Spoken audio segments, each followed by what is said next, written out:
पैगंबर मोहम्मद सल्लल्लाहु अलैहि वसल्लम का बचपन, जिसे पैगंबर के प्रारंभिक जीवन के रूप में भी जाना जाता है, महत्वपूर्ण घटनाओं और दैवीय हस्तक्षेपों से चिह्नित है, जिसने इस्लाम के अंतिम दूत के रूप में उनकी भूमिका के लिए मंच तैयार किया। यहाँ पैगंबर के प्रारंभिक वर्षों के कुछ प्रमुख पहलू दिए गए हैं। जन्म और अनाथत्व। पैगंबर मोहम्मद सल्लल्लाहु अलैहि वसल्लम का जन्म मक्का में वर्ष 570 ईस्वी लगभग में हुआ था। उनके पिता अब्दुल्ला का उनके जन्म से पहले ही निधन हो गया था और जब वह सिर्फ 6 साल के थे तब उनकी मां अमीना की मृत्यु हो गई थी। कम उम्र में अनाथ हो जाने के कारण उन्हें उनके दादा अब्दुल मुत्तलिब और बाद में उनके चाचा अबू तालिब की देखभाल में रखा गया था। रेगिस्तान में बचपन।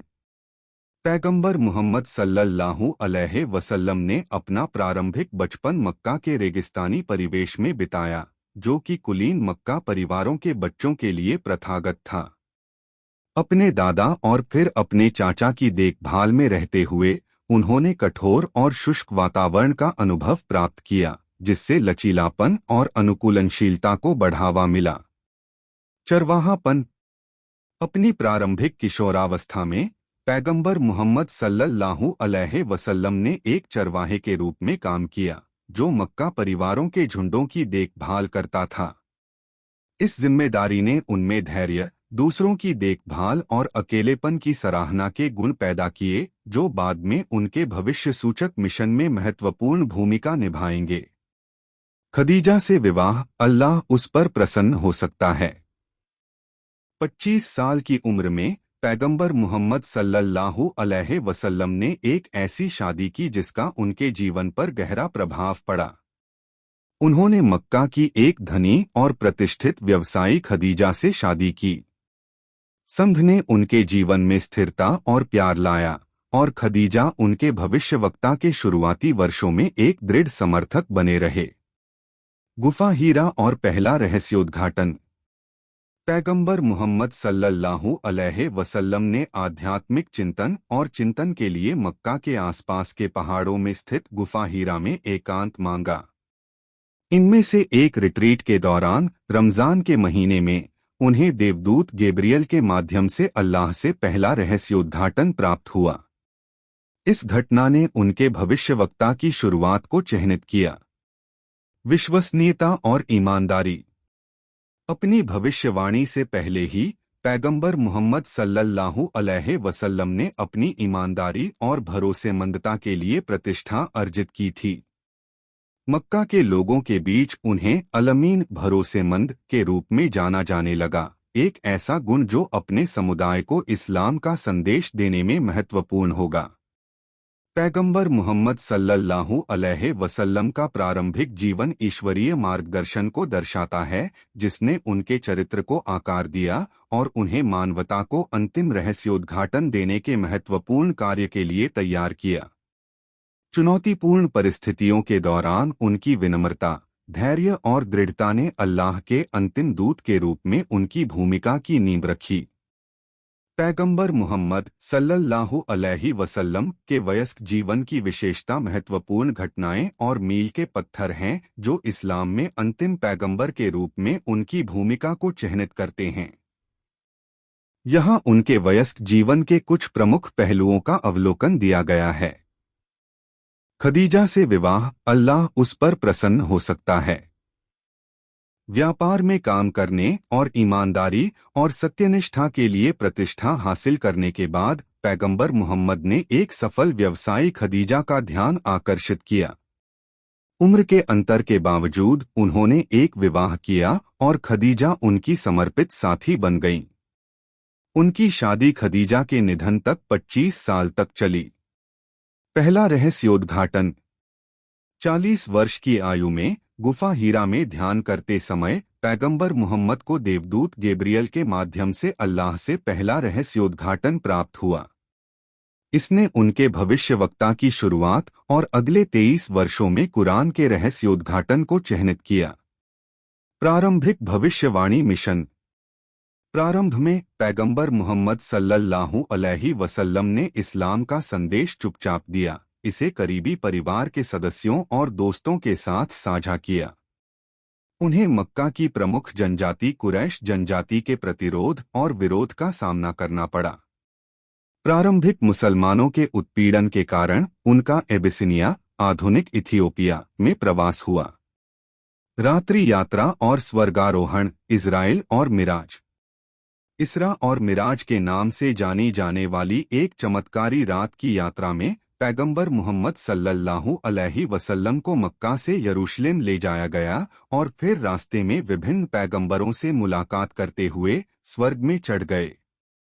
इस घटना ने अंतिम दूत के रूप में उनकी स्थिति की पुष्टि की। मदीना में प्रवास। 622 ई में बढ़ते उत्पीड़न के कारण पैगंबर मोहम्मद सल्लल्लाहु अलैहि वसल्लम ने अपने अनुयायियों के साथ मक्का से मदीना की ओर प्रवास किया। यह घटना इस्लामिक कैलेंडर की शुरुआत का प्रतीक है। मदीना में पैगंबर ने एक सामंजस्यपूर्ण समुदाय की स्थापना की जिसमें मुस्लिम और गैर मुस्लिम शामिल थे।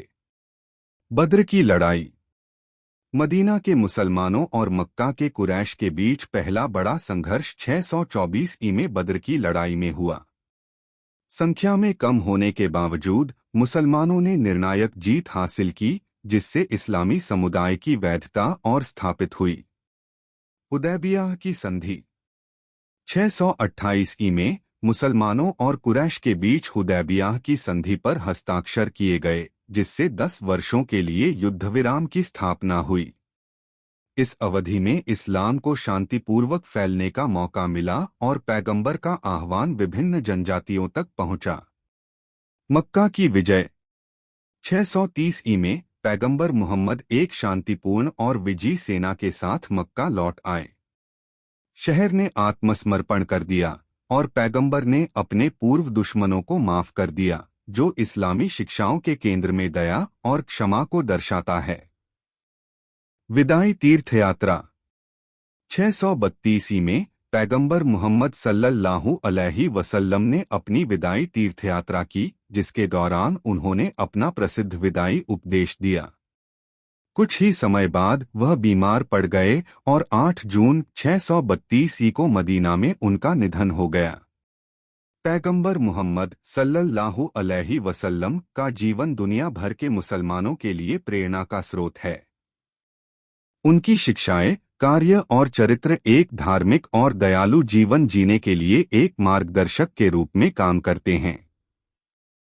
अपने भविष्य सूचक मिशन के दौरान पैगंबर मोहम्मद सल्लल्लाहु को कई लड़ाइयों और संघर्षों का सामना करना पड़ा, मुख्य रूप से मक्का की कुरैश जनजाति और अन्य विरोधी समूहों के खिलाफ। ये लड़ाइयाँ विजय या व्यक्तिगत लाभ के लिए नहीं लड़ी गईं, बल्कि प्रकृति में रक्षात्मक थीं, जिनका उद्देश्य उभरते मुस्लिम समुदाय को उत्पीड़न से बचाना और इस्लाम का पालन करने की स्वतंत्रता सुनिश्चित करना था। यहाँ कुछ उल्लेखनीय लड़ाइयाँ हैं। बद्र की लड़ाई 624 ई। बद्र की लड़ाई इस्लामी इतिहास की सबसे प्रसिद्ध और महत्वपूर्ण लड़ाइयों में से एक है। यह हिजरत मदीना में प्रवास के दूसरे वर्ष रमजान के महीने में हुआ था। लगभग 313 की संख्या में मुसलमानों को बहुत बड़ी मक्का सेना का सामना करना पड़ा। संख्या में कम होने के बावजूद मुसलमानों ने निर्णायक जीत हासिल की, जिससे नवोदित मुस्लिम समुदाय के लिए दैवीय समर्थन का प्रदर्शन हुआ। उहुद की लड़ाई 625 ई। उहुद की लड़ाई बद्र की लड़ाई के 1 साल बाद हुई।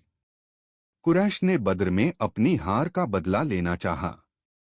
मुसलमानों ने शुरू में बढ़त हासिल कर ली, लेकिन एक महत्वपूर्ण स्थिति की रक्षा के बारे में गलतफहमी के कारण उन्हें उलटफेर का सामना करना पड़ा। हालांकि लड़ाई अनिर्णायक समाप्त हो गई, लेकिन इसने मुस्लिम समुदाय को बहुमूल्य सबक प्रदान किए। खाई की लड़ाई अहज़ाब 627 ई। संघियों की लड़ाई के रूप में भी जाना जाता है। यह संघर्ष हिजड़ा के 5वें वर्ष में हुआ था। कुरैश ने अन्य अरब जनजातियों के साथ मिलकर मदीना को घेर लिया। मुसलमानों ने एक महत्वपूर्ण खतरे का सामना करते हुए आक्रमणकारियों से बचाव के लिए शहर के चारों ओर एक खाई खोदी।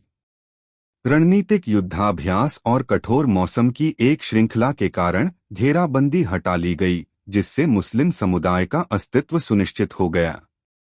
हुदैबिया की संधि 628 की। हुदैबिया की संधि कोई युद्ध न होते हुए भी मुसलमानों और कुरैश के बीच एक महत्वपूर्ण कूटनीतिक समझौता थी। संधि ने 10 वर्षों के लिए युद्ध विराम की स्थापना की, जिससे विभिन्न जनजातियों के बीच शांतिपूर्ण बातचीत और गठबंधन की अनुमति मिली। इस काल ने इस्लाम को शांतिपूर्वक फैलने का अवसर प्रदान किया। मक्का की विजय 630 हिजरा के 8वें वर्ष में पैगंबर मोहम्मद सल्लल्लाहु अलैहि वसल्लम और उनके अनुयायियों ने तीर्थयात्रा करने के लिए मक्का तक शांतिपूर्वक मार्च किया। शहर ने मुस्लिम समुदाय की ताकत को महसूस करते हुए बिना किसी लड़ाई के आत्मसमर्पण कर दिया। पैगंबर ने क्षमा और मेलमिलाप की भावना का प्रदर्शन करते हुए विजयी रूप से मक्का में प्रवेश किया। ये घटनाएं पैगंबर के जीवनकाल के दौरान उनके कार्यों की रक्षात्मक प्रकृति को रेखांकित करती हैं। लड़ाइयां आक्रामकता से प्रेरित नहीं थीं, बल्कि मुस्लिम समुदाय के खिलाफ बाहरी खतरों की प्रतिक्रिया थीं। इन चुनौतीपूर्ण समय के दौरान पैगंबर के आचरण में न्याय, दया और क्षमा के सिद्धांतों का उदाहरण दिया गया था।